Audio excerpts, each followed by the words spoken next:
Rain had not fallen in 3 days, yet Nadia Wildfire tasted mud in every breath, as if the earth itself wanted to swallow her before her own pack could. Her ankles were swollen above split sandals. Her belly, heavy with 8 months of life, pulled her spine into a constant ache that stole sleep and made each step feel like dragging a stone altar up a mountain. Blood had dried in rusty streaks along her inner thighs, where stress cramps had come and gone all morning. She kept one hand under her stomach, not from tenderness now, but from fear that if she let go, the child would slip from her body and onto the hard-packed road. The wind dragged dust through the blood moon courtyard in thin spirals, and each spiral seemed to carry a memory. A harvest dance, a winter oath, a cousin's hand in hers when they were children and still believed blood meant refuge. Today, the same stones looked sharper, edges more jagged under the white glare of afternoon sun. Nadia could hear her own pulse in her ears, loud as drum beats, and beneath that, a smaller rhythm she clung to, the baby's shifting weight, stubborn, alive, present. Her throat tasted metallic with fear and old rage. She told herself not to shake, not here, not before them.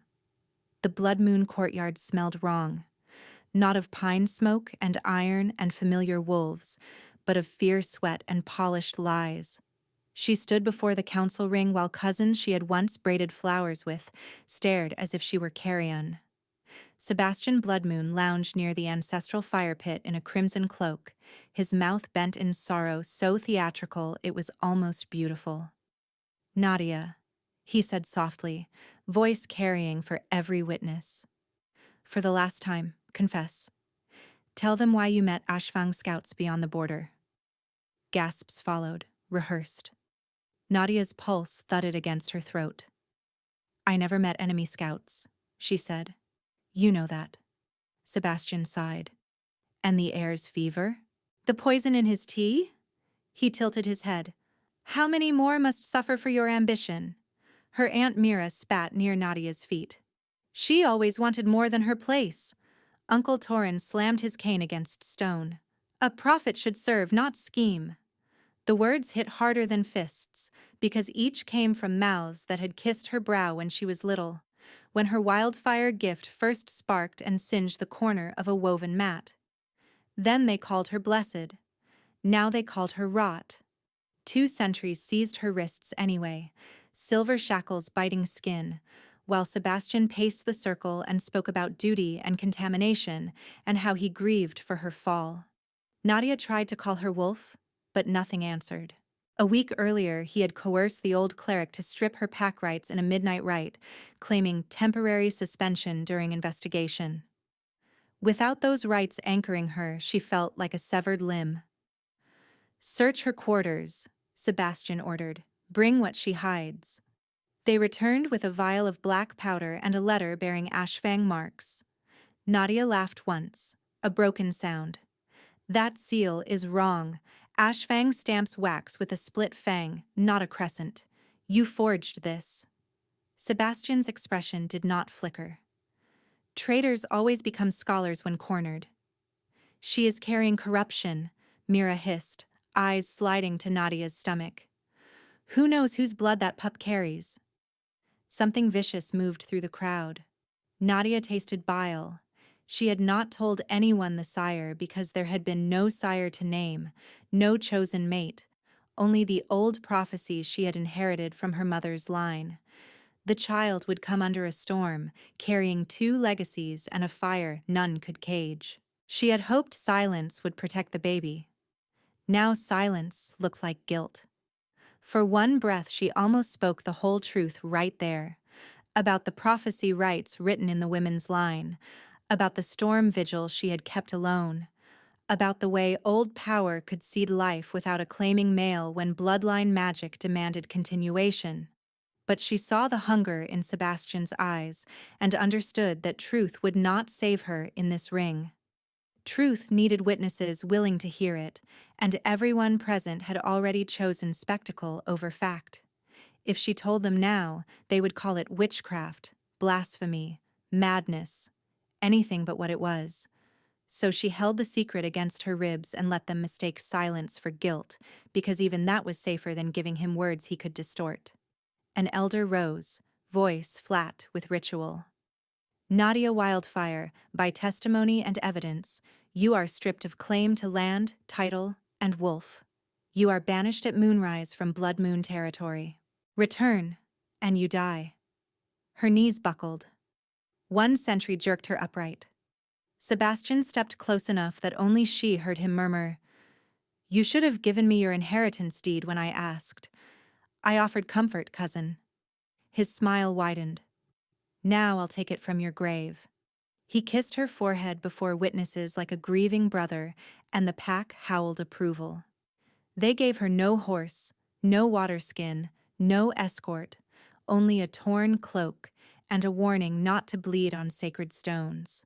By dusk she was beyond the thorn markers, stumbling through scrubland while cramps rolled through her abdomen in hot, tightening bands.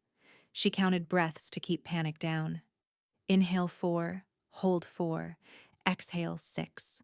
Again, again. Her throat felt lined with ash. Coyotes cried somewhere west. She did not dare shift, even if she could have managed it, because her body was no longer only hers. Every jolt made the baby kick in protest. Night came hard and moonless.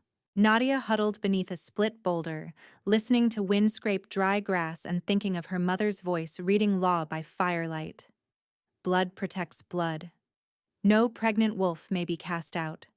The words were old, sacred, and tonight utterly useless. By dawn, fever had found her. Heat climbed her spine. Flies worried the blood at her thighs. She sucked dew from broad leaves and kept walking because stopping felt like consent to die. By the second sunrise, her thoughts came in fragments. Shade, water, breathe. One more ridge. Hunger made the world smell unreal. Salt where there was none.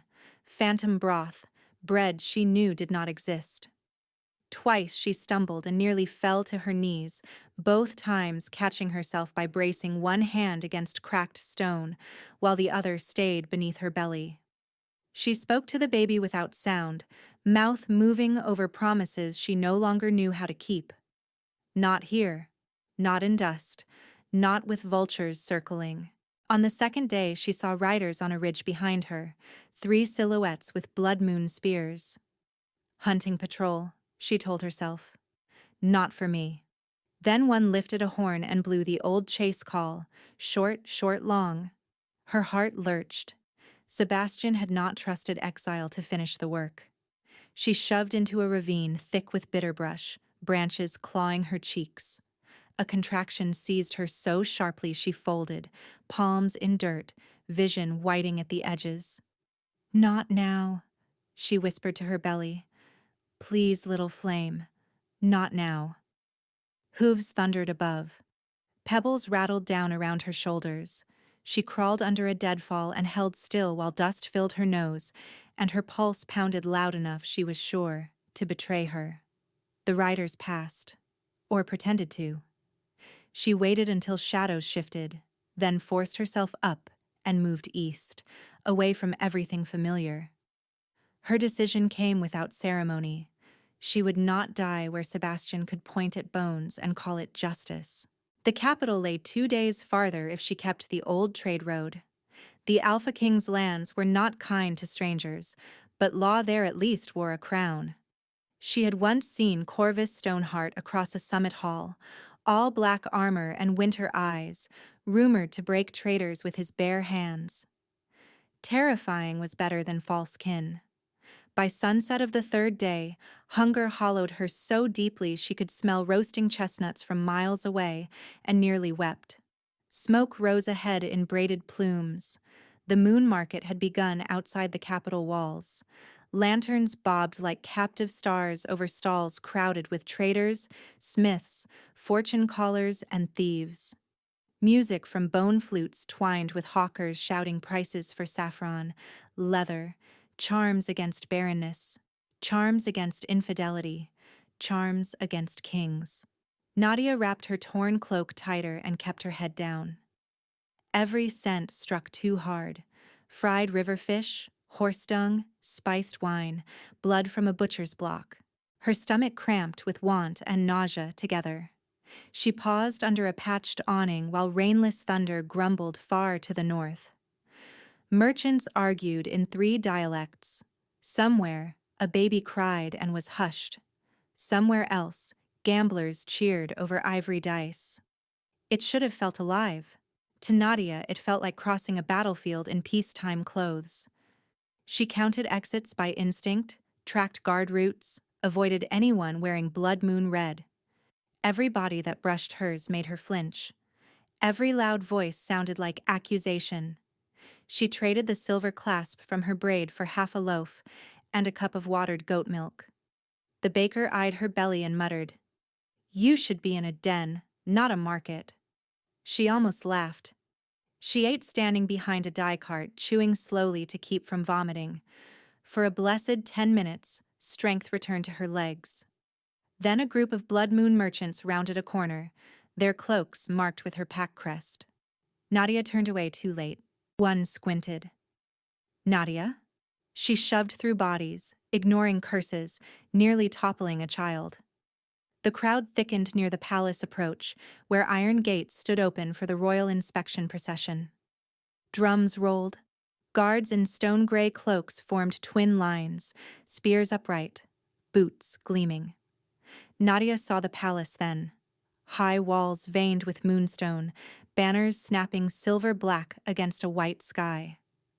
Beyond the gates, polished steps climbed toward carved doors taller than any tree in Blood Moon Land. She had imagined this place as cold, unreachable power. Up close, it smelled like rain on granite and disciplined wolves. Her vision blurred. Heat pulsed behind her eyes. Another cramp slammed through her, stronger than before, and warm wetness ran down her leg. Not water. Blood. Fresh this time. Fear hit so hard she staggered into a guard's spear shaft. "Back!" he barked. "Inspection lane only. I need—" Her voice shredded. "Healer. Please!" The guard recoiled at the blood. "Keep her away from the king's path." People began to notice. A woman hissed, "Drunk breeder!" A man laughed, "Or bait." Nadia swayed, one hand braced on cold iron. The baby kicked once, then went unnervingly still. Terror sharpened everything, the gleam on the spear tip, the stink of panicked sweat under her own fever, the way sunlight flashed off a black war cloak moving down the line. Silence spread outward like a ripple in deep water. Even the hawkers quieted.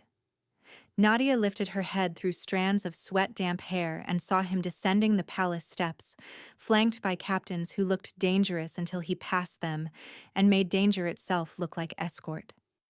Corvus Stoneheart was larger than memory, shoulders broad enough to block the gate, dark hair bound at the nape, jaw rough with evening shadow though the day was still bright. His eyes, gold-edged and amber, moved over the crowd and stopped on her as if hooked. "Why is she standing?" he asked, voice low, carrying anyway. The guard snapped straighter. "Unknown female, Your Majesty. Possibly unstable. Bleeding." Nadia tried to kneel and failed. The ground tilted. Stone rushed up. She hit face first, cheek scraping grit, palms splaying over her belly in blind protection. Voices fractured above her. "Don't touch her, she could be cursed." "Get her out of sight." "Majesty. Protocol." Bootsteps approached, unhurried and absolute. A shadow fell across her. She braced for shackles, for silver, for the final proof that every authority wore the same mask. Instead, she heard the king say, "If she dies on my threshold while you debate protocol, I'll have new guards by dusk." A beat. "Carefully, lift her." Strong hands slid beneath her shoulders and knees. Pain flared. She gasped. Through haze she caught cedar and storm, clean and cold, cutting through the reek of market and fear. Corvus crouched beside the soldiers instead of standing over them, one gauntleted hand hovering near her temple but not touching. "Can you hear me?" he asked. She forced one eye open. "Don't send me back," she whispered, not sure if sound emerged. His gaze sharpened as if her words struck bone. "You're in Stoneheart territory," he said. "No one takes what is under my roof." Then darkness folded in, soft as winter fur and just as merciless, while the Alpha King rose and carried her through the gates. Hours later, Nadia woke in clean linen with the taste of iron still on her tongue and found him seated beside her bed, massive arms folded, golden eyes fixed on her like a guardian daring fate to try again. Nadia did not move. Every instinct said that stillness meant survival, that prey lived one heartbeat longer when it pretended to be stone. The chamber smelled of lavender salve, clean water, and him. Something clean and cold held under iron control, wood smoke and winter granite. Sunlight cut across polished floors, reaching the edge of her blanket and stopping there like a warning line. Corvus Stoneheart sat exactly where she had seen him, forearms on his knees, gaze fixed and unblinking. No crown, no court. Only black shirt, loosened bracers, and exhaustion hidden beneath command. When she swallowed, pain scraped her throat, and his eyes sharpened. "Do you know where you are?" he asked. His voice was quieter than at the gate, roughened by hours without sleep. Nadia tried to answer and coughed instead. He reached for a cup, paused midway, and waited. "May I?" She nodded once. He slid an arm behind her shoulders with careful strength, held the rim to her lips, and let her take swallows. No rush, no forcing. When she sagged back, he set the cup aside and adjusted nothing else, leaving her blanket where she had dragged it. "You are safe in the infirmary," he said. "No one enters without my leave." Safe was a word with teeth. Nadia pressed her palm over her belly, needing movement. Any movement. "My child," she whispered. She was still. Corvus stood in one fluid motion and crossed to the bed, then stopped before touching her. "May I check?" Again that permission, as if she were not a half-dead exile but a dignitary. She nodded, shaking. His broad hand settled lightly below her navel, heat seeping through linen. For one endless breath, nothing happened. Then a kick struck his palm. Nadia broke on a sob she could not hold. Corvus exhaled like a man reprieved. A cramp knifed through her side before relief settled. She hissed and lurched, and this time his hand shot out to steady her wrist. Skin met skin. The world split open. Heat slammed up Nadia's arm into her chest, blazing through blood and bone until every nerve rang. At the same instant, a shock like lightning leapt from him, wild and bright, and their scents crashed together so hard she tasted storm water. Her wolf, silent since the rite, surged awake with a cry that was not sound but recognition. "Mine," it breathed. Across from her, Corvus froze, eyes flaring gold. She felt the bond as contradiction and promise both. Warmth poured into places that had been numb for weeks, but with it came raw panic. A mate bond could shelter her. A mate bond could expose her. A mate bond could make her a target no wall could fully defend. Her mind ran ahead to Sebastian's smile, to the way power shifted around bloodlines, to the vulnerability of being claimed while already carrying life. She wanted to pull away and lean closer in the same breath. Her pulse raced so hard her fingertips tingled. He recoiled as if burned, then dropped to one knee beside the bed with a force that rattled the legs. His head bowed, dark hair slipping loose at the nape, and for one stunned heartbeat she saw awe carve through the ruthless mask he wore for everyone else. "Mine," he said, hoarse, almost reverent, the single word vow and prayer together. Nadia stared at him, pulse skidding. Desire poured through the bond so suddenly her fingers trembled, warm and urgent and right. Fear chased it just as fast. Mates were leverage. Mates were chains. Sebastian would gut her with truth. Corvus lifted his face. Gold still burned at the edges of his irises, but his voice came controlled, each syllable placed with effort. You owe me nothing because of this. He drew a breath through his nose, anchoring. You are in pain. You are carrying life. I will not press a bond while you are vulnerable. No male had ever said vulnerable like it meant sacred instead of weak. Nadia's throat tightened. You could compel me, she said, hating how small she sounded. Kings do not ask. A smile touched his mouth. Predators take, alphas protect. I know the difference. The door opened on a rustle of skirts and authority. Two male healers entered with a tray of instruments and silver needles. Behind them came a gray-haired woman carrying bundles of cloth. Nadia stiffened at the flash of metal. One healer glanced at her thighs and muttered, Contamination from exposure. We should test blood with silver before labor advances. Corvus did not raise his voice. Leave, he said to the men. They hesitated, shocked. He turned his head, and his wolf rolled under his skin, jaw sharpening, canines lengthening just enough. Now. They fled. The woman dipped her chin. Before they fully cleared the threshold, Corvus added crisp and audible. No male healer enters her chamber again without explicit consent from the patient and midwife. Put that order in writing. Seal it. The remaining attendants snapped to obey. Nadia watched the exchange with a stunned, suspicious gratitude she did not yet know how to carry. In Blood Moon, her consent had been negotiated away with ritual language. Here, it had just been made policy. I am Midwife Brindle, she said, setting cloth beside Nadia with calm. I answer to the crown and to the mother. Her scent held rosemary and smoke, steadying. Corvus stepped back until he stood beyond arm's reach. She chooses who touches her, he said. Ask before every exam. Brindle gave him an assessing look, then nodded approval. Nadia watched, bewildered, as the feared male in the realm accepted instruction without argument. Brindle checked pulse, temperature, bleeding, then listened low against Nadia's belly. Cramping from strain, not labor yet, she reported. She needs rest, broth, and no fear. Corvus answered, done. Brindle worked for another hour while servants changed bandages and brought water. Corvus remained in the chamber only when Nadia said yes, and every shift of his weight came with a small gesture first, a lifted hand, a pointed glance toward the door, giving her the chance to brace or refuse. When Brindle finally ordered sleep, he inclined his head to Nadia.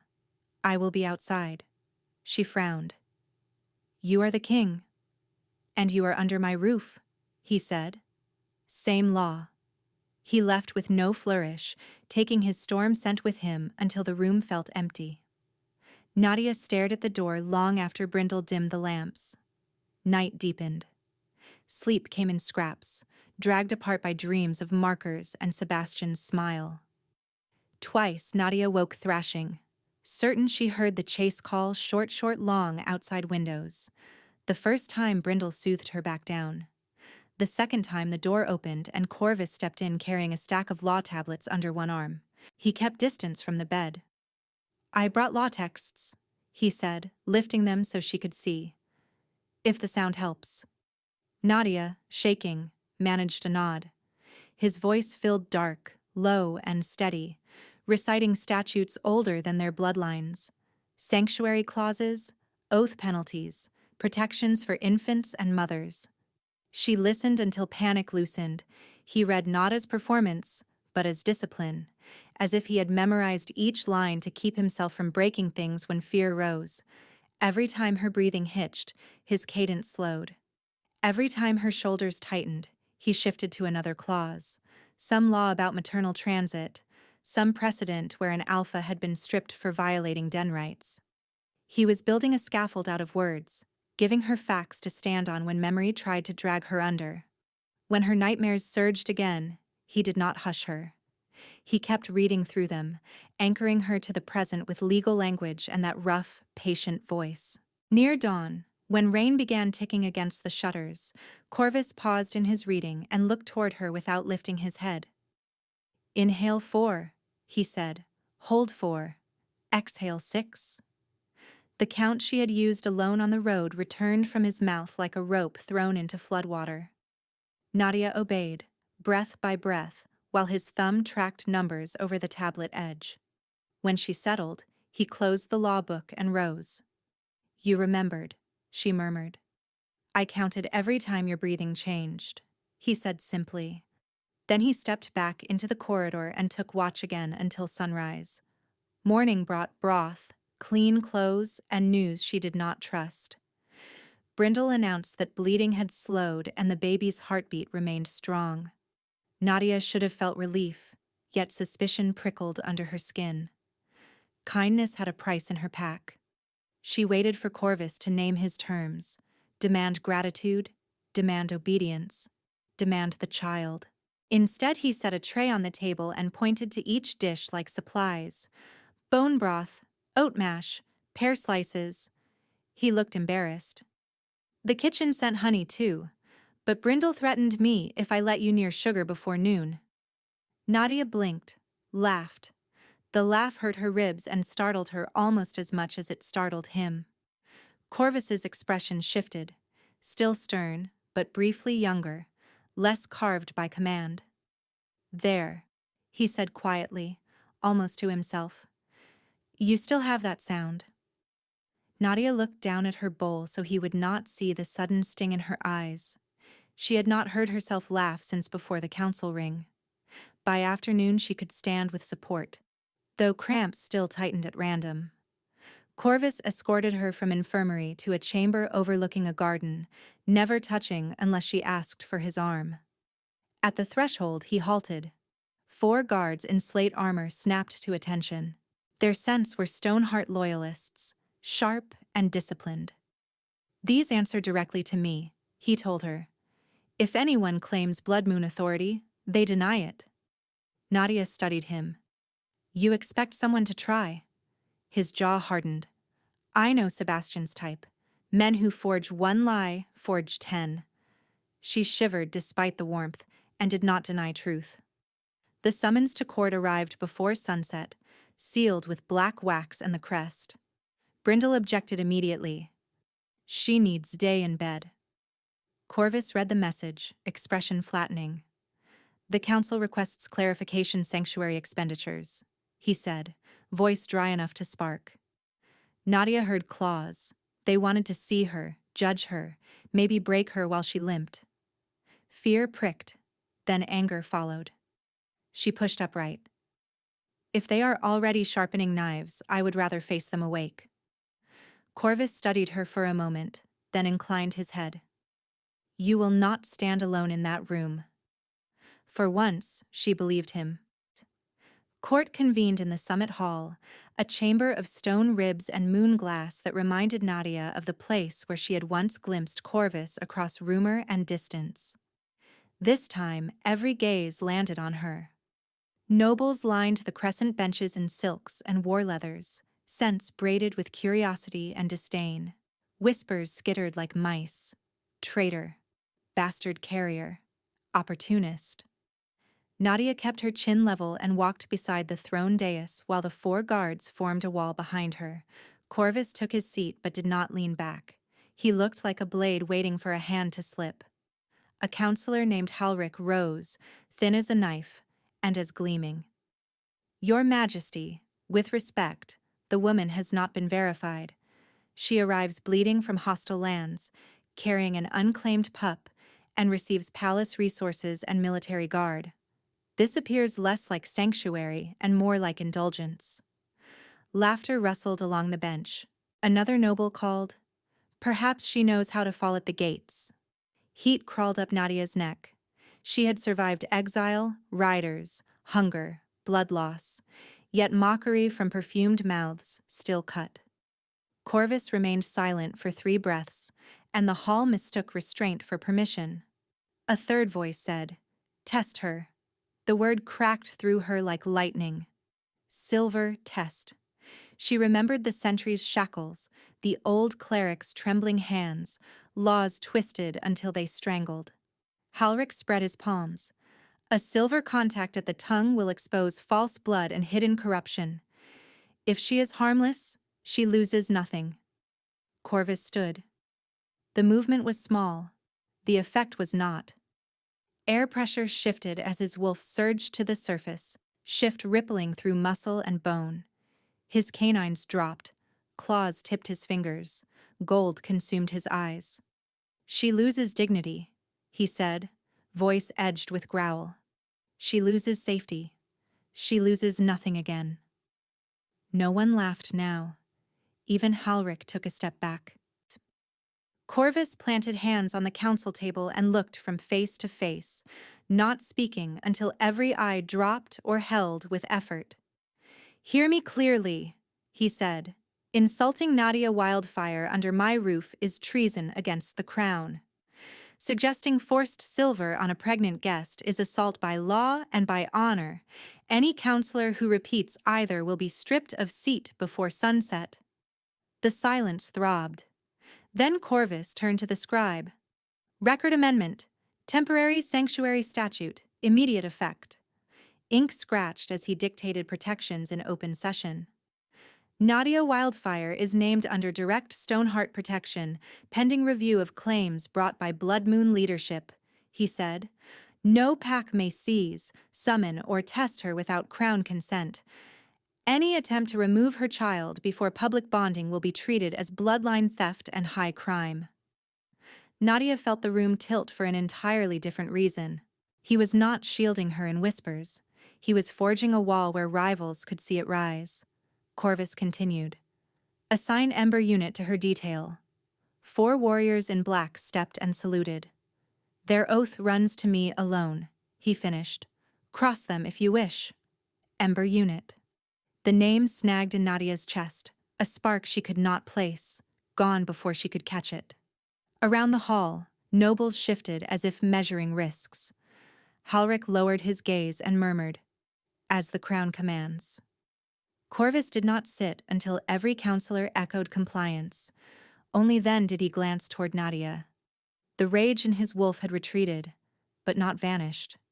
She could feel it through the bond, hot and watchful, keyed to any threat near her pulse. For the first time since banishment at Moonrise, she believed someone wanted her alive for reasons that were not possession. When proceedings ended, courtiers peeled away in murmuring clusters. Corvus descended from the dais and stopped before her, leaving a deliberate span between their bodies despite the bond tugging like an undertow. "You did well," he said. Nadia let out a brittle laugh. "I stood there while you threatened half your government." "I enforced law," he corrected. "Threat was optional." She shook her head, and dizziness made her sway. His hand lifted, then paused in air, open and waiting. She surprised herself by reaching, fingers wrapping his forearm. Heat leapt up her skin, familiar now, frightening less. "Yes," she whispered. "You may." He steadied her only long enough to cross the hall, then released her the moment she found balance. Outside, evening wind carried wet stone and market smoke. Rain had broken the drought, water threaded from gargoyle mouths into palace gutters with soothing rhythm. Corvus matched his stride to hers, slower than his natural pace. "If you prefer, I can move you to chambers farther from court noise," he said. Nadia glanced sideways. "And farther from you?" His mouth curved, tired and real. "Only if that helps you rest." She tested the bond's pull, then answered with quiet honesty, "Not tonight." In her new chamber, Brindle fussed over blankets while Corvus reviewed guard rotations with precision at the door. Nadia listened from bed as he named every watch pair and interval, then added one order. "If she wakes in pain, send for Brindle first, then me. No delays." A guard asked, "Even during council?" Corvus answered, "Especially during council." When the door closed, Nadia lay staring at carved ceiling beams, feeling the baby shift with heavy rolls beneath her ribs. She should have been planning escape routes. Instead, she found herself tracing the memory of his kneeling vow, of asked permission, of restraint. Later, when lamps were lowered and the palace settled into quiet, Corvus returned carrying no tablets, no reports, only a wool cloak. He draped it over the chair by her bed in case the night turned cold, then moved toward the balcony doors. "I will keep watch outside," he said. "You needn't sleep alone." Nadia watched his profile in silver light, the set of his jaw, the tension he carried like armor under skin. "Corvus." He paused. "Thank you for not using what you could have used." He looked back, something fierce and gentle crossing his face at once. "Thank you for letting me prove it." After he stepped onto the balcony, Nadia shifted onto her side and pressed hands around her belly. The child kicked once, then settled, as if answering a question Nadia had not dared ask aloud. She was hunted. Sebastian held blood ties twisted into weapons. Tomorrow could bring another trap, another lie, another trial under lights and smiles. Yet tonight, inside Stoneheart walls, a king sat in the cold, rather than claim warmth at her expense. The bond between them hummed, no longer a blaze trying to consume her, but a hearth she might one day choose to feed. She closed her eyes. She did not sleep immediately. Behind her lids, memory and present tangled. Sebastian's kiss on her brow in the courtyard, Corvus's hand hovering instead of taking, Brindle's brisk voice saying the mother chooses. Her body ached in layers, muscle, bone, fear, old humiliation, but beneath that ache ran something quieter, steadier, like rain beginning after drought. She breathed through it. She let herself feel one unguarded thing at a time: relief, grief, suspicion, hope. Then, when the storm inside had narrowed enough to survive, she closed her eyes. Across the rain-slick capital, Sebastian Bloodmoon stood beneath a tanner's awning and watched palace lanterns burn through the storm. Water streamed from his hood and dripped from the silver wolf head clasp he still wore when no one from Bloodmoon was near enough to challenge him. He should have been halfway back to their territory with his forged decrees already spread through the villages.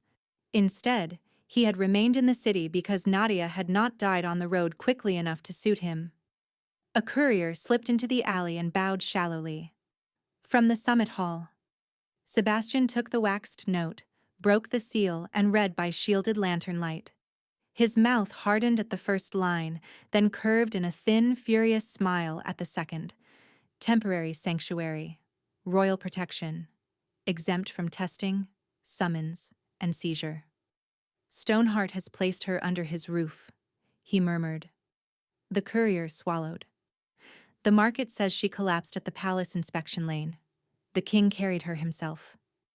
Sebastian's hand clenched hard enough to crease the paper. Carried. He had counted on shame and distance, on the old laws he had twisted and the old clerics shaking hands. A banished she-wolf heavy with an unnamed pup should have vanished into ditchwater before she reached the capital. Instead, she had fallen at the feet of the one male whose authority could unmake Sebastian's careful lies. He dismissed the courier with 2 coins and waited until the footsteps faded before taking out a second packet from inside his cloak. Copied seals, blank physician forms bought from a drunken clerk, and the deed transfer he intended to press through once Nadia's death was accepted as fact. He had forged the Ashfang letter with the wrong seal on purpose for speed. No one in Bloodmoon had looked twice because outrage was easier than scrutiny. They had wanted her guilty. He had simply given them shape for that hunger. Now he needed more than exile. He needed erasure. Thunder rolled above the rooftops. Sebastian lifted his face into the rain and thought of Nadia as a child, singeing a woven mat when her wildfire gift first jumped in panic. The elders had called her touched. Her mother had called her chosen. Sebastian had learned early that prophecies made people foolish. If Nadia birthed a daughter with wildfire blood and whatever unknown sire she carried, That child could become a banner no forged council vote could compete with. He folded the sanctuary order and tucked it away. "If I cannot kill the mother," he said softly, "I will take the proof she lived." By dawn, he had rented a room above a fishmonger, sent word to 2 smugglers who moved silver through sewer culverts, and bribed a palace laundry runner for names of infirmary nurses. Dangerous men failed when blood was involved. Frightened women with debts were often cleaner tools. He wanted records, witnesses, and timing. A stolen child was a risk. A dead mother and stillborn infant written into official books was a history. Histories ruled longer than knives. Nadia woke before sunrise to the sound of rain easing and the faint scrape of chair legs on stone outside the balcony doors. Corvus had not left. Through the bond, she felt him before she saw him, alert, tired, and coiled around restraint. Brindle arrived with broth and a lecture, declared the bleeding lighter, and ordered another day in bed. Corvus obeyed the midwife as if she outranked generals, which should not have charmed Nadia and did. He stood aside while Brindle checked the baby, turned his back when Nadia needed help adjusting her shift, and only looked again when Brindle nodded. "Strong heartbeat," the midwife said, pressing Nadia's hand to the taut curve of her belly. "Little she is stubborn." Corvus's gaze dropped, wonder unguarded for a heartbeat. Like her mother. Heat climbed Nadia's throat. She should have answered with distance. Instead, she said, "You have known me less than 2 days." "And yet," he said. The palace moved around them in rings of protection and pressure. Ember Unit changed watch at strict intervals. Nadia learned the cadence of their boots and the names of 2 who spoke most, Ivan and Sarah. Scribes came with sanctuary copies for her thumbprint. Courtiers sent gifts she did not trust: sugared figs, lavender oils, a silver rattle too early and too intimate. Corvus had everything checked, then burned the scented letters unread when she said the perfume made her nauseous. But safety had edges. Every hour under Stoneheart care made her more visible. Brindle warned that messengers had begun circling the servants' court asking after the exile carrying the king's bastard. Halric, chastened but not quiet, petitioned for a private review of sanctuary authority. Corvus denied him in 3 lines and doubled the door detail. Nadia heard the arguments through walls, clipped and formal, and each time her pulse jumped until the bond answered with Corvus's steadying presence, like a hand at her spine. At night, when the child rolled hard enough to steal her breath, he spoke through the half-open balcony door, voice low so the guards could pretend not to hear. Sometimes law, sometimes silence. Once he simply named constellations until her pulse slowed. The first time she laughed at the absurdity of a king narrating stars through carved cedar panels. The second time she cried without warning and hated herself for it. "No apologies," he said, kneeling where she could see him. "Pain is not a failing." She pressed the heel of her palm to her eyes. "In Blood Moon, weakness draws teeth." His jaw tightened. "In my house, it draws help." Across the city, a laundress accepted Sebastian's money and repeated what she had overheard. A pregnant exile under royal watch, a female midwife, possible transfer to the moonward birthing rooms when labor began because the infirmary sat too near the public wing. Sebastian rewarded her, then sent her away shaking. Piece by piece, the path formed. He forged physician entries that night in a careful clerk's hand, leaving spaces for dates. He drafted a notice for Blood Moon elders expressing solemn regret that Nadia Wildfire had succumbed during labor after delivering a stillborn female. He even copied the tone of palace grief, dry and ceremonial. Lies traveled fastest when dressed like duty. When he sealed the packet, he whispered to the empty room, "You wanted law, cousin. I will drown you in records." 3 nights later, the rain had cooled the stones, and Brindle finally allowed Nadia to walk beyond her chamber if she stayed inside the inner garden and took 2 guards. Corvus dismissed the guards to the archway and matched her slow pace along a path of wet rosemary and white, night-blooming flowers. Lanterns hung low, gilding his black cloak with bronze at the edges. The bond hummed warmer in open air, less like a chain, more like shared weather. Nadia rested both hands under her belly and tipped her face toward the clouds breaking apart. I used to know every thorn marker on the old trade road, she said. After banishment, I still counted distances by them.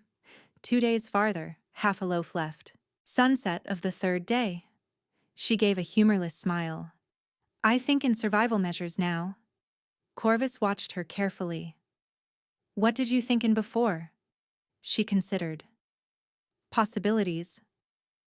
The answer surprised them both. They stopped beside a small reflecting pool. Coy shadows slid beneath the surface, flashes of copper and white. Somewhere beyond the hedge, a nightbird called once, twice. Nadia traced the stone rim with her fingertips. You asked no questions about the father. I noticed, he said, that not asking let you breathe. It also leaves you with rumors. His expression barely shifted. I have an entire court for rumors. She huffed a laugh, then sobered. Her hands tightened on the stone rim. There is no father, Corvus, no secret lover, no hidden claimant, no man waiting in the shadows. Corvus's wolf stirred through the bond, not jealousy but sharp attention. He waited. Nadia took a slow breath, then forced herself to continue before fear closed her throat again. Listen to me carefully, because I will not have this twisted later. My mother's line carries a prophecy, the women's rights, the old power. Under certain conditions, when bloodline magic demands continuation, a child can come without a sire. Storm vigil, solitary rites, no mating, no male. She met his gaze until he nodded. Before Sebastian moved against me, I considered naming a trusted ally as a legal shield if Blood Moon challenged the birth. A witness on paper, nothing more. It never happened. I kept the truth hidden because men like Sebastian weaponize anything they can pronounce. Prophecy birth would have been called witchcraft, blasphemy, anything but what it was. Corvus listened without interrupting, face hard with attention. Understood, he said at last, voice quiet and absolute. No sire to claim, no contradiction to exploit. Prophecy, not scandal. If anyone tries to rewrite that, I will break the argument in law before it reaches your door. The tension in her spine eased one painful notch. She had not realized how badly she needed that exact hearing until she had it. She looked at him then, really looked. Most males I know hear another man's child and measure insult. I hear your child and measure duty, he said, and if you allow it, affection. The word landed softer than any vow. Nadia felt her walls shift, old mortar cracking. Why? She asked. Because the bond commands it? He stepped closer, still leaving the final span for her to close. The bond tells me you are mine to cherish. It does not tell me how. That choice is character. His gaze dropped to her shaking hands. I choose patience, Nadia. Every hour, again. She did close the distance then, only enough that their sleeves brushed. Heat skated up her arm. He inhaled sharply but did not reach. She leaned her shoulder against him, tentative, ready to retreat. When he stayed still, she let some of her weight rest there. My mother prophesied this child, Nadia whispered into the garden dark. Under a storm, 2 legacies, a fire none could cage. I thought prophecy meant protection. Her laugh broke. Instead, I brought her into a hunt. Corvus turned his head, cheek almost touching her hair. Then we end the hunt, he said. Not by hiding you until your enemies get bored, by outlasting their lies. For the first time since the council ring, Nadia believed she might be more than surviving. She lifted her hand and set it over his on the stone rim. Stay, she said. And this time she did not mean only for the night. He covered her fingers gently, reverently, and the bond answered like a low fire taking to dry wood. Near midnight, pain woke Nadia so sharply she bit back a cry on instinct before the second wave ripped through and stole all pretense. The child drove low, pressure and fire and a deep splitting ache that made the room tilt. On the balcony, Corvus was through the doors before she could call, already reaching for the bell rope, stopping only to ask, hoarse, "May I touch you?" "Yes." He braced her shoulders as the contraction clenched. "Inhale 4. "Don't count at me," she gasped, then clung harder when the pain peaked. He almost smiled in pure alarm. Brindle arrived with 2 assistants, 1 look, and no softness. "Labor. Early, but not wrong. We move now." She snapped orders while servants packed linen and hot water skins. Moonward birthing rooms. More space, less corridor traffic. Corvus shook his head. "Not the service passage. I rerouted corridor access after the laundress was dismissed." Brindle rounded on him. "The upper gallery is twice the distance and she is hemorrhaging. We go the fastest way, or I deliver this child on flagstone." Corvus's jaw worked, but he yielded to the midwife. "Then Ember Unit sweeps every junction ahead of us." Corvus called for Ember Unit. 4 black armored shadows answered at once. Rain had returned, drumming on the roof as they wrapped Nadia in blankets and lifted her onto a wheeled couch for speed. Between contractions, she tasted iron and fear and the bitter memory of being moved by sentries in shackles. Corvus paced at her left shoulder the entire time, close enough for the bond to anchor her. The palace at night became torchlight, wet stone, boots, and pain. They descended a service ramp, crossed an enclosed gallery over the inner court, then entered the lower passage that curved toward the birthing wing. Ahead, Sarah checked corners. Behind, Ivan muttered route marks. Brindle kept one hand between Nadia's knees, measuring, timing, urging breath. Another contraction broke over her and she cried out. Corvus bent near. "You are safe." The passage lanterns guttered. Not wind, Nadia realized dimly. Smoke. Sarah snarled first. "Rear!" Steel rang. The couch jolted as Ember Unit wheeled it hard toward the wall. Figures dropped from a ceiling maintenance hatch, faces wrapped, blades blackened against torch glare. Not assassins, Nadia thought through panic. Their strikes aimed at guards, not at her belly. They wanted access. They wanted time. Corvus shifted with a roar that shook dust from the arches, bones cracking beneath skin as claws tore through his gloves. He met the first attacker chest high and drove him into stone hard enough to crater mortar. Ivan took a slash across the thigh and kept fighting.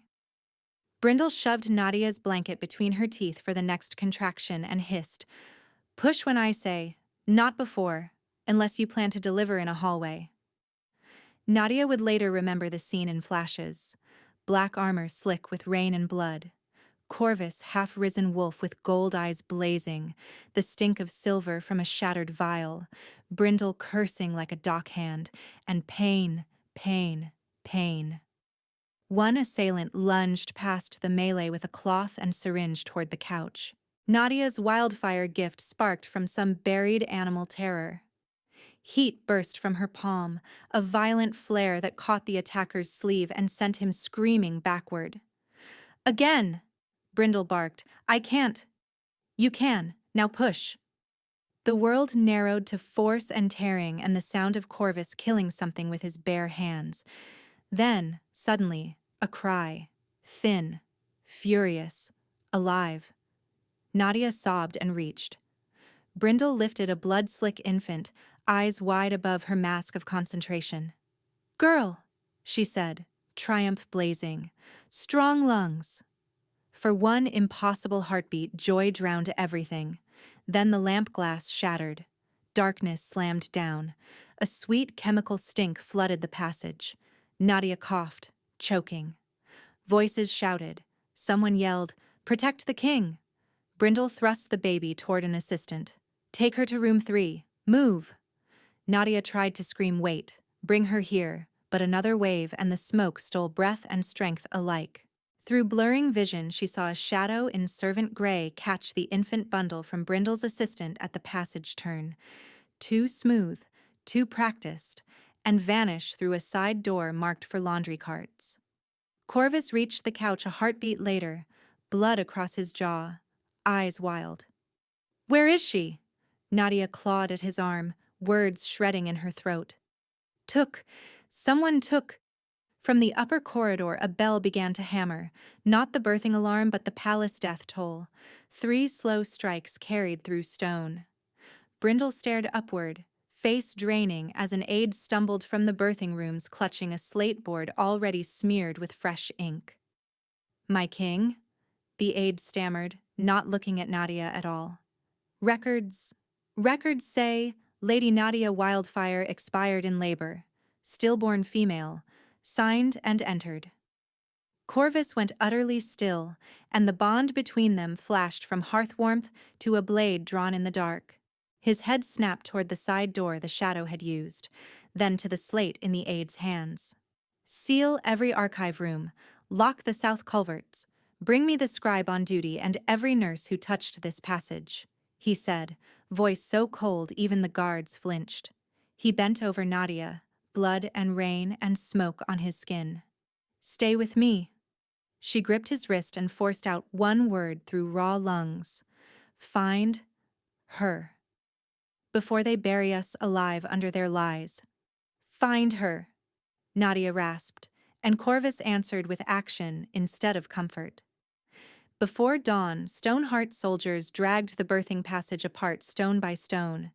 Archive doors were sealed with royal wax. Every inkpot, slate, and signet in the infirmary was catalogued. Brindle stood blood-splattered and furious in the center of the corridor, naming every face that had entered, every hand that had touched linen, every minute that had gone missing when the lamps shattered. Ivan was stitched where silver cut his thigh. Sarah fought through smoke cough and refused to leave post. The laundress assigned to room 3 vanished before sunrise. By noon, the death entry had copied itself into 3 ledgers and 2 messenger packets bound for outer councils. Nadia Wildfire, dead in labor, stillborn female. Clean script, correct format, wrong truth. Corvus burned the copies in the courtyard before witnesses and announced that Nadia under sanctuary lived, breathed, and commanded his full protection. He did not yet call her mate in public. That was strategy, not shame. But his wolf stood so close beneath his skin that even courtiers felt it in their bones. They hunted for 12 days across culverts, coachyards, market hostels, and river docks. They found one of the smokemen half frozen near the old trade road, throat seared by Nadia's wildfire flare. He named no employer before poison took him. They found the syringe maker and the forged physician forms. They found a clerk paid in Blood Moon coin. They did not find the infant. Sebastian Blood Moon did not appear in the capital, did not answer summons, and did not return to his own council ring. Mira and Torin swore they had no word of him. The old cleric trembled so hard he could barely hold his prayer beads when questioned, and wept without saying anything useful. Weeks stretched, then months. The first winter was the worst. One night, 3 months after the taking, Nadia woke to silence and walked barefoot through the palace until she reached the moonward birthing rooms. The passage had been rebuilt. New stone, new lanterns, no trace of smoke or blood. She sat on the floor where the couch had been and pressed both palms flat against cold granite as if she could feel backward through time to the moment her daughter's cry had filled this corridor. Milk had stopped weeks ago, but her body still ached with phantom letdown at odd hours, triggered by any infant's wail in the city below. Corvus found her there near dawn. He did not speak. He sat beside her on the stone, close enough that the bond carried his grief alongside hers. Not smaller, not performed, just present. They stayed until Brindle came with blankets and sharp words about hypothermia, and even then Nadia had to be lifted because her legs had gone numb. She returned to that corridor on the monthly anniversary for a full year. By the sixth visit, she no longer wept. She planned. She memorized smuggler routes from the war room maps, traced silver trade patterns with her fingernail on the stone, and whispered promises to a daughter who could not hear them. On the seventh month, she stopped going. Not because the grief had passed, but because she had poured it into something with teeth. Nadia healed, stood, trained, and refused to be put away as a grieving ornament. She sat in strategy chambers with maps spread to the edge of the table. She learned smuggler signs, border tariffs, counterfeit routes, and the names of women who had lost children to politics and silence. She rebuilt her wildfire control with scorched practice boards in the inner yard at dawn, palms shaking, jaw set. At night, she slept in bursts and woke with phantom milk aching in her breasts and a cry in her ears that no one else heard. In those years, she and Corvus moved around one another like survivors rebuilding a house after fire, careful, deliberate, refusing to pretend damage had not happened. Some mornings they trained in silence, matching strikes until sweat soaked their shirts, and grief loosened its claws for an hour.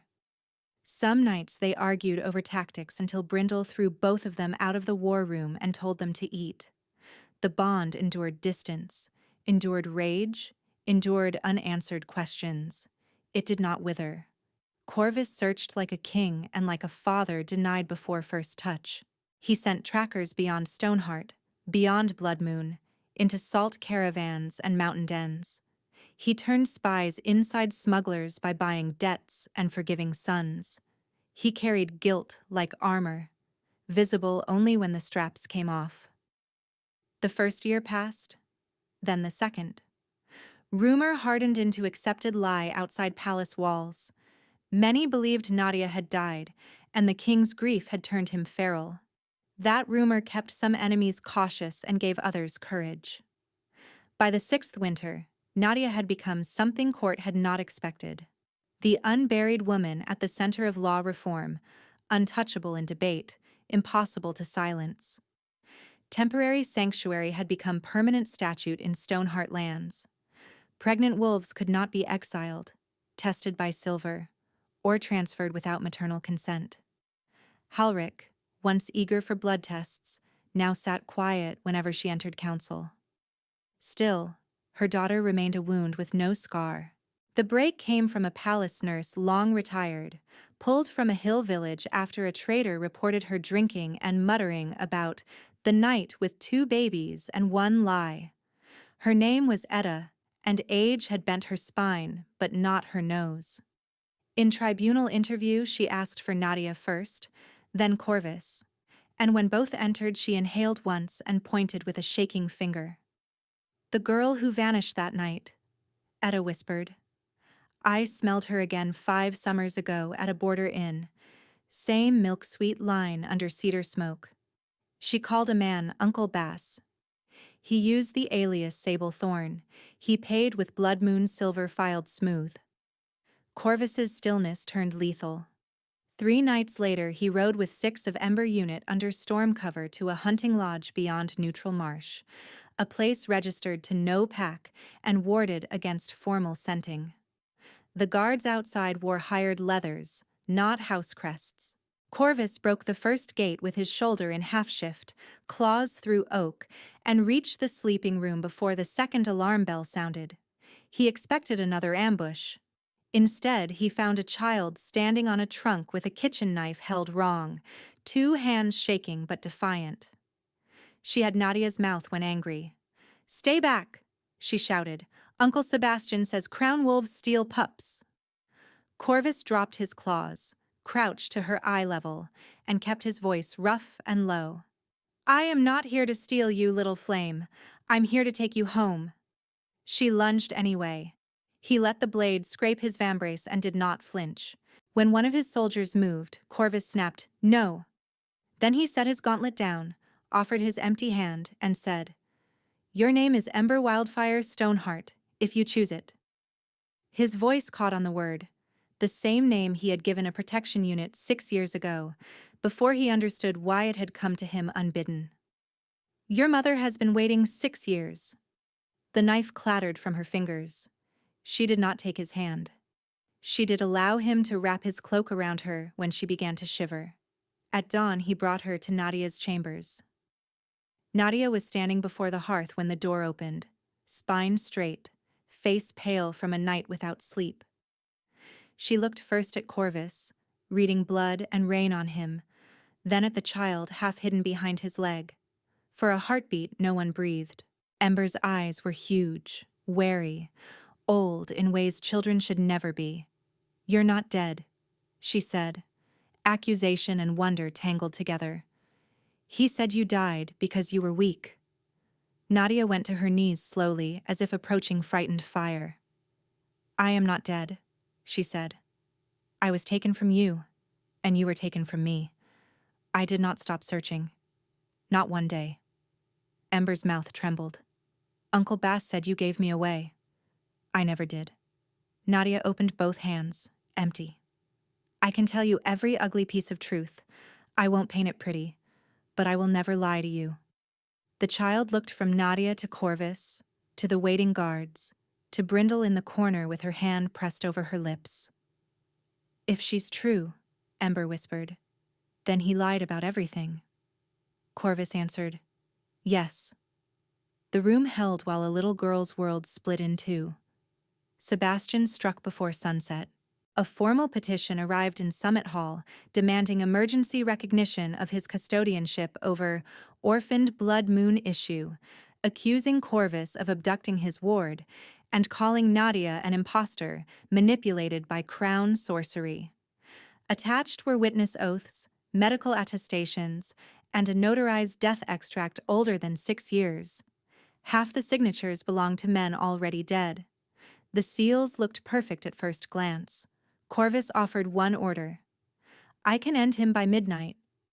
Nadia stared at the petition, then at Ember curled asleep in Brindle's lap, fists still clenched even in rest. "No," she said. "If you kill him in shadows, his lie lives in daylight. He made records my grave. I want those records to burn in front of every alpha breathing." Corvus's jaw tightened. Public tribunal risks her. Private vengeance guarantees this happens again to another child. Nadia met him without flinching. "I choose blood oath tribunal. Full assembly." Ember under guard. No closed doors. The king's wolf rumbled disagreement, fear, protectiveness, rage. The man bowed his head once. "Then we do it your way, made of my bones, and we do it completely." By moonrise, messengers ran to every seat in the Confederation. Blood Moon, Ashfang, Rivercoil, Flintback, Hollowpine. Come witness truth under oath fire. Summit Hall filled like a storm front, alphas in ceremonial leathers, envoys with tablets, judges at the crescent bench, murmuring galleries layered 3 levels high. 4 Ember Unit warriors ringed Ember's seat beside Brindle.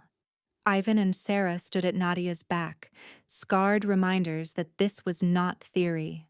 Sebastian entered in deep crimson, polished and grieving, as if attending a memorial in his own honor.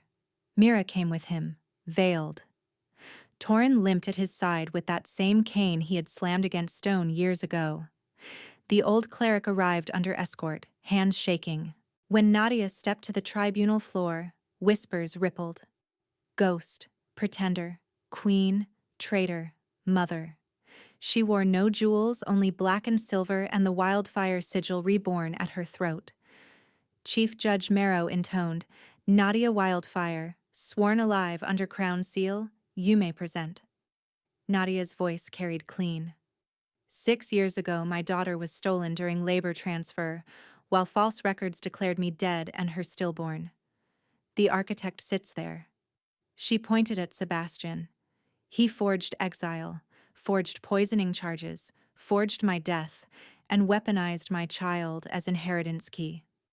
Sebastian spread his hands in sorrow. My cousin grieves and confabulates. I rescued an abandoned girl from smugglers. I petitioned only for her stability. Nadia held up the death extract.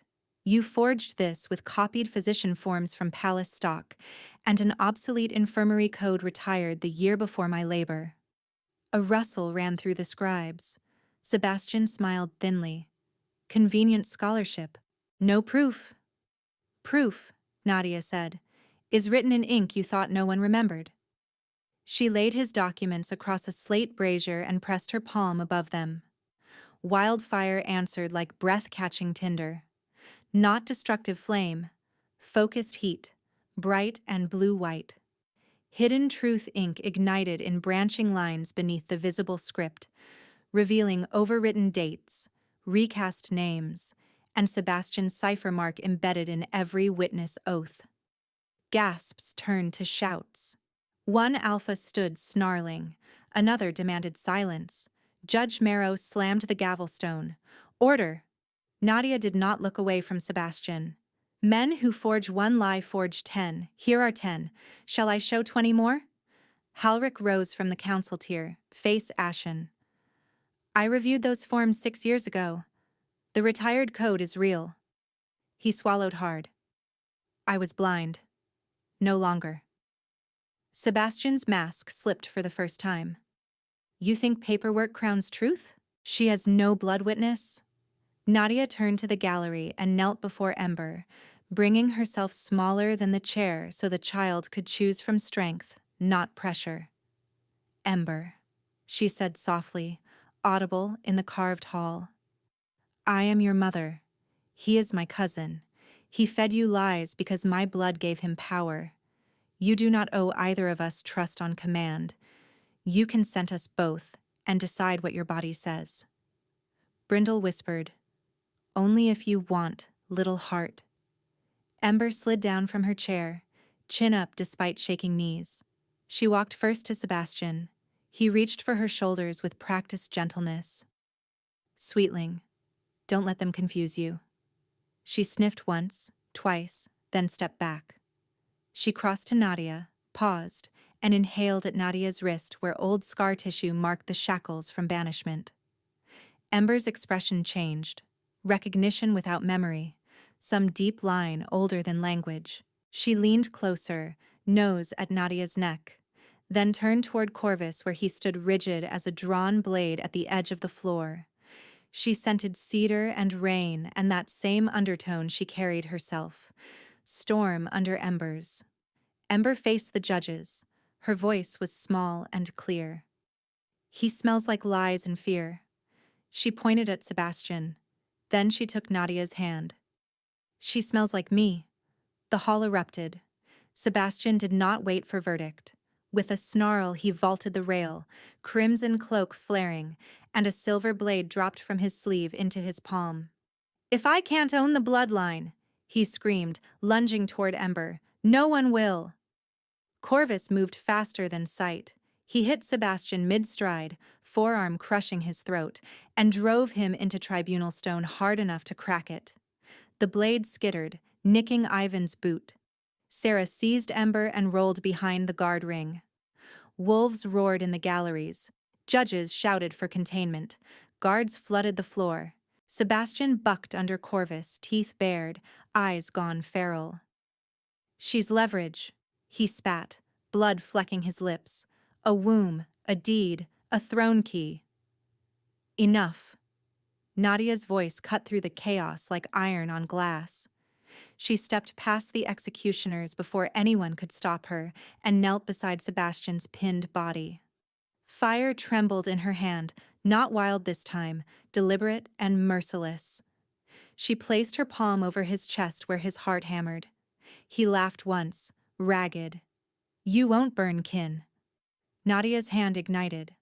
Oath fire poured through skin, into blood, into the oldest wolf laws he had twisted. Sebastian screamed as lines of incandescent script crawled up his throat and locked at his jaw. He tried to clamp his mouth shut. The magic forced it open. Speak your crimes, Nadia commanded. Words ripped out of him against his will. I planted black powder in her quarters. I forged the Ashfang letter with the wrong seal. I bribed the old cleric. I ordered riders after exile.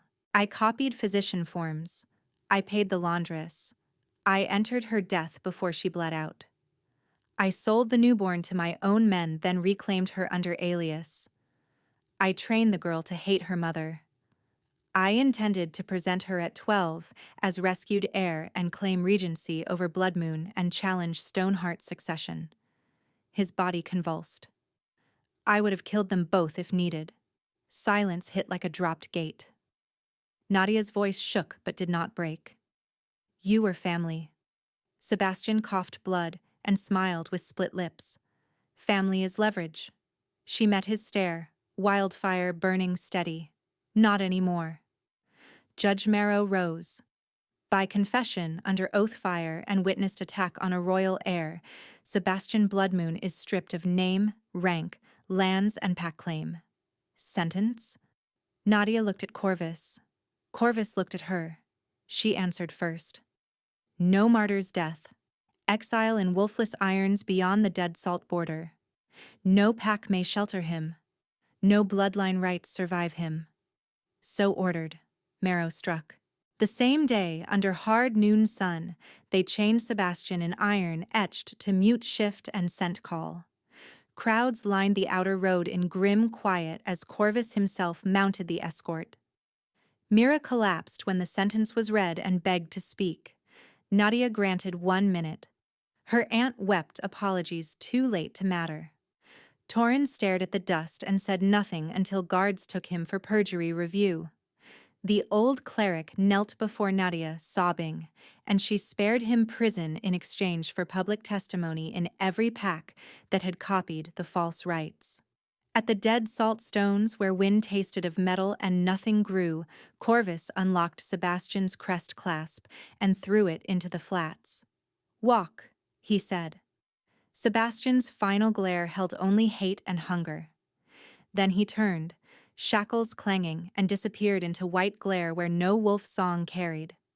When Corvus returned after nightfall, he smelled of salt, steel, and closure. Ember refused her own bed that night. She slept curled between Nadia and Corvus on the wide chamber mattress, one hand fisted in Nadia's sleeve, the other tangled in Corvus's cloak edge as if anchoring both parents by touch. Every time thunder rolled beyond the palace walls, she twitched, then settled when Nadia stroked her hair, and Corvus murmured low, wordless reassurance. Near midnight, the storm thinned to silver rain.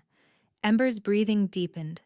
Brindle, watching from the doorway with a healer's satisfied sternness, nodded once and withdrew. Nadia and Corvus lay still for a long minute, listening to their daughter breathe. Then Corvus whispered, "Balcony?" Nadia eased free of Ember's grip and tucked blankets around the child. Together they stepped into moon-washed air. The city below glimmered wet and quiet.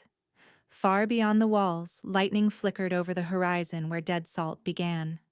For the first time in years, there was no immediate battle to plan, no witness to convince, no blade at their backs. Just two wolves, raw and exhausted, standing shoulder to shoulder while rain cooled the stone. Corvus turned to her fully. His eyes held amber fire, but his hands stayed at his sides. "Nadia Wildfire," he said, voice rough with restraint and reverence, "may I mark you?" The question struck deeper than any command ever could. All the nights he had asked before touching her. All the hours he had chosen patience over possession. All the times power could have taken and instead protected. Nadia stepped close until their breaths mingled cedar, rain, and smoke. "Yes," she whispered. "Mark me, mate." He lifted one hand to cradle her jaw, giving her room to pull away. She didn't. His mouth brushed the junction of neck and shoulder first, a warm warning, then his canines pressed and pierced. Pain flashed bright, sharp as a struck spark. It lasted a heartbeat. Then heat surged from the bite through her bloodstream, not burning flesh but opening channels she hadn't known were locked. The mate bond roared alive, no longer a thin thread across wounds but a second heartbeat sinking beneath her own. She felt his devotion like weight and shelter, his rage at every harm done to her, his awe, his hunger, his fierce, disciplined love. It flooded her knees weak. She gripped his forearms and moaned into his shoulder as pain melted into pulsing pleasure that rolled through belly, spine, and wolf alike. Mine. Corvus breathed against the mark, shaken and worshipful. Nadia laughed wetly, half sob, half triumph. Yours. He licked the bite, sealing it, forehead resting to hers while the bond settled in rings of gold and wildfire. Mate, he whispered, as if naming an answered prayer. Her wolf rose, not silent now, but blazing. Nadia slid her hands to his shoulders, fingers digging into muscle under rain-slick shirt. My turn. Corvus went still, then bared his throat deliberately over the pulse. Trust offered, power shared. She kissed the spot once, tasting storm salt, then bit. His body jerked with a guttural sound torn from deep chest, claws threatening at his fingertips before he reined them. Blood, rich and metallic, touched her tongue. Magic answered instantly, rushing down into him and back into her, a circuit closing. She felt his old loneliness crack apart. Felt the king's constant vigilance ease 1 degree because he was no longer guarding from outside only. He was held from within. Mine, she said into his skin, voice fierce. Yours, he answered hoarsely, hands finally spanning her waist and back with controlled hunger. They stood locked together as rain traced their faces and the completed bond braided tight. Cedar into wildfire, storm into flame, crown into prophecy. Not ownership. Chosen reciprocity, not rescue. Partnership forged in blood and law. Corvus cupped the back of her neck carefully, thumb brushing the fresh mark. No one will erase you again. Nadia pressed her forehead to his throat, where her own bite pulsed beneath her lips. Then stand with me while I burn their lies down. Always, mate. They returned to bed with careful quiet. Ember stirred when the mattress dipped, blinked sleep-heavy eyes at the marks on both their throats, and reached out to touch each one with solemn little fingers. Does it hurt? She whispered. A little, Nadia said. A little, Corvus echoed. Ember considered this, then smiled for the first time without fear. Good. Means it's real. She fell asleep between them again, and this time both wolves slept too. Spring brought reforms written in ink that could not be quietly replaced. Under joint seal of Corvus Stoneheart and Nadia Wildfire. Stoneheart, the Confederated Pack Charter, adopted 3 cornerstone laws. No pregnant wolf could be exiled under any pretext. No child could be claimed through coercion, forged guardianship, or bloodline manipulation. And all interpack family crimes would be heard in a royal truth court with witness protections and scent memory admissibility. Nadia accepted a title forged to fit what she had become. Queen Alpha of Sanctuary Law. Her own bench, her own investigators, her own power to stay unlawful transfers before they happened. Those who had failed her answered in their own ways. Halric funded silver test abolition from his estate. Mira served restitution in border shelters. Torin lost his voting rights. The old cleric traveled pack by pack, publicly admitting to every coerced right until the last wrongful banishment was overturned. Reform, Nadia learned, did not feel triumphant in the moment. It felt like relentless, exhausting, necessary work. Ember was publicly recognized as heir before full assembly, standing between Nadia and Corvus in black and silver with her chin high. She still startled at sudden bells. She still woke from nightmares some nights and checked that both parents were breathing. Healing was not instant. It was daily. Chosen. On clear evenings, the 3 of them walked the inner garden where this future had first been imagined as impossible. No courtiers, no guards close enough to intrude, just family and moonlight and the scent of rain on stone. They had chosen each other in battle. They kept choosing each other in peace.